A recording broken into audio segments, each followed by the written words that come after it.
Friends, நான் தான் உங்கள் அப்பு ஹரிஷ் 123 பேசுகிறேன். இந்த வீடியோவில் நம்ம என்ன பார்க்க போகிறோன்னா, அது வந்து உங்களுக்கு கோயம்புத்தூரில் லிசா அப்படிங்கிற ஒரு சிவன் கோயில், சிவன் தலையில் கூட நிலா இருக்குமா, அதை நீங்கள் பார்த்துருப்பீங்க. அந்த கோயிலுக்கு தான் நம்ம போகிறோம். அதை தான் வீடியோ எடுத்து போட போகிறோம். அதுதான் இந்த கண்டென்ட்டு. அதுக்கு தான் இந்த கண்டென்ட்டு. அதுக்கடுத்து மலையெல்லாம் மேகமூட்டம் பூட்டிடுச்சு. நீங்கள் வேணாலும் பாருங்களேன், எல்லாம் தெரியுது. அப்படியே மேகமூட்டத்தை மலையே அப்படியே மேகமூட்டம் பூட்டிடுச்சு பாருங்கள். காணோம் மலையே காணோம் பாருங்கள்.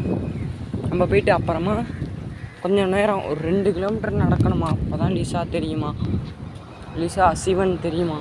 அது வரையும் நம்ம நடந்து தான் போகணும் ஃப்ரெண்ட்ஸ். நம்ம லிசா கோயிலுக்கு போனோன்னே வீடியோ காட்டுறோம். பாய். வீடியோ ஒழுங்காக தெரில, கருப்பாக தான் தெரியுது. இங்கே மழை சீசன் வேறு. மலையெல்லாம் நீங்களே பாருங்களேன்.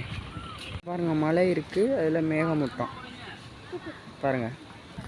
இங்கே பாருங்கள் ஃப்ரெண்ட்ஸ், இங்கே பாருங்கள், அப்படியே மலையை மேகமூட்டம் பூட்டியிருக்கா பாருங்கள். அடுத்து நம்ம போயிட்டுருக்கையிலே அடுத்து லிசா சிவன் வரும். அதையும் வீடியோ எடுத்து போடுவோம். சிவன் கோயிலுக்கு போயிட்டு வீடியோ எடுத்து போடுவோம். Bye friends. நான் உங்களுக்கு சிவன் காட்டுறேன்னு சொன்னேன். இங்கே பாருங்கள், பாதி தெரியுது. இங்கேருந்து 2 கிலோமீட்ரு இதில் இருந்து. இங்கே பாருங்கள் ஃப்ரெண்ட்ஸ், சிவன் தெரியுறாங்களா? சரி, இங்கே பாருங்கள், சிவன் தெரியுறாங்களா? நாங்கள் பக்கத்தில் போய் காட்டுறோம். பாய். பக்கத்தில் வந்தாச்சு.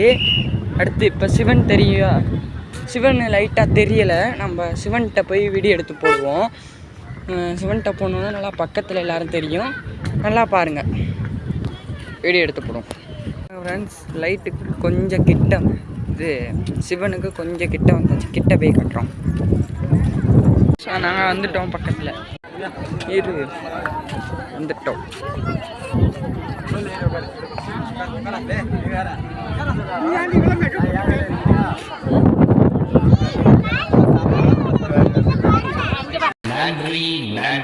நன்றி. இதை தவிர சொல்றதுன்னு எனக்கு தெரியல.